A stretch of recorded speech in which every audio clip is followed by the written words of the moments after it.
राधे राधे, जय श्री कृष्णा, नमस्कार। त्रिनेत्र भाग में आपका बहुत बहुत स्वागत है। मैं हूं आपके साथ कन्हैया दास। आज हम आपको बताने वाले हैं हरियाली तीज के विषय में। हमसे बार बार हमारे दर्शकों ने पूछा है, भक्तों ने पूछा है कि महाराज ये हरियाली तीज कब है, इसकी पूजा कैसे करें। इस बार श्रावण मास में बड़ी पुण्य तिथि में ये हरियाली तीज पड़ रही है। अब की बार हरियाली तीज 19 अगस्त सन 2023 को पड़ने वाली है। 19 अगस्त शनिवार के दिन हरियाली तीज का विशेष महत्व है। देखिए, जीवन में सुहागिनी स्त्रियों के इसका विशेष महत्व है।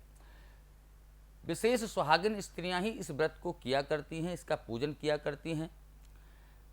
वैसे तो कुंवारी कन्याएं भी इस व्रत को कर सकती हैं। अगर कुंवारी कन्या इस व्रत को करती हैं तो उनको जैसा वो मन इच्छा से चाहती है उनको वैसा वर प्राप्त होता है। और जिनका विवाह हो गया है, विवाहित स्त्रियां जब इस व्रत को करती हैं तो उनकी जो मनोकामना रहती है वो अपने पति की लंबी आयु के लिए, घर में सुख के लिए, सौहार्द के लिए इस व्रत को करती हैं। तो ये हरियाली तीज उन सबको ये पति की लंबी आयु, सुख, वैभव सब कुछ देने में सक्षम रहता है। और भगवान शिव की कृपा, माता पार्वती की कृपा इन पर यहाँ विशेष बनती है। हरियाली तीज पर अब की बार विशेष पूजा करें। अगर आपको संभव है तो आप किसी आचार्य को बुला करके पूजन करावें। संभव नहीं हो तो स्वयं भी अपने घर पूजन कर सकती हैं। कैसे पूजा करनी है ये हम आपको बताने वाले हैं। ध्यान रहे, इस बार जो हरियाली तीज का दिन पड़ रहा है वो शनिवार और तिथि है 19 अगस्त सन 2023। हरियाली तीज विशेष दिन, विशेष महत्व। कैसे करें पूजन? सबसे पहले आपको प्रातःकाल जल्दी शीघ्रता से जगना है। प्राय देखते हैं कि सभी लोग शहरों में तो अक्सर सूर्य उदय के होने के बाद ही जगते हैं। हमको हरियाली तीज का जब व्रत करना है तो आपको सूर्योदय से पूर्व ही जगना है और जग कर के सारी चीज़ें साफ शुद्ध करके अपने घर को, रसोई घर को, मंदिर को पवित्र करके आप तब भगवान की पूजा करने के लिए सारी सामग्रियाँ एकत्रित करें, जिसमें एक थाली में सुहाग की सारी वस्तुएं जो हमारे सुहाग में हम इस्तेमाल करते हैं, चूड़ी, बिंदी, लिपस्टिक इत्यादि जो श्रृंगार की सामग्रियां हैं, वो सारी सामग्री एकत्रित करके एक थाली में रखें।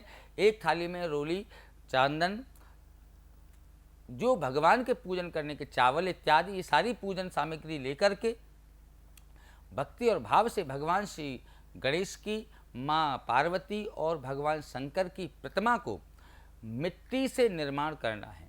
मिट्टी से निर्मित, आज के दिन हरियाली तीज के दिन मिट्टी से निर्मित, स्वयं के द्वारा निर्माण किए गए यहाँ पर उन्हीं प्रतिमाओं का पूजन किया जाता है जो अपने हाथ से, अपनी मिट्टी से, शुद्ध मिट्टी से बनाए गए हैं।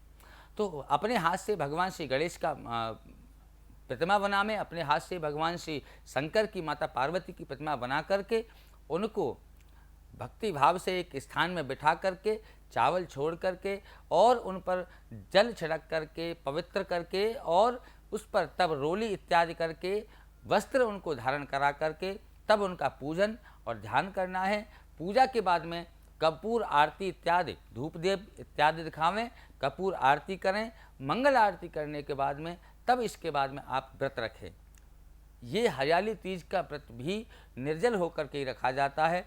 अगर आपकी सामर्थ्य नहीं है कि आप, शरीर आपका उस योग्य नहीं है कि आप निर्जला व्रत रख सकें, तो आप अल्प आहार करके, जलीय आहार जैसे कि आप रस ले सकते हैं, फलों का रस, दूध इत्यादि लेकर के, परंतु वो विशेष स्थिति में है, नहीं तो आपको केवल निर्जला ही व्रत रखना होता है इसको भी।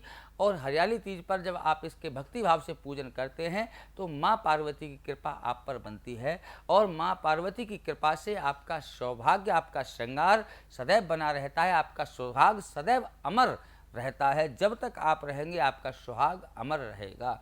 ऐसा मानना है हरियाली तीज का। बड़ा पावन त्यौहार है, बड़ा पावन हरियाली तीज को भारत में विशेष तौर पर बड़े हर्षोल्लास के साथ मनाया जाता है। इस दिन बड़े सुंदर सुंदर मल्हार गीत गाए जाते हैं। पूर्व काल में अगर हम विचार करें, अब से पूर्व काल में, तो पहले बहुत सारी सखियां एकत्रित होकर के सावन के महीने में आम के वृक्ष पर झूला डाल करके झूला झूलते हुए बड़े सुंदर मल्हार गीत गा कर के सावन में बड़े मंगल गान किया करती थीं, तब इस त्यौहार को मनाया करती थी।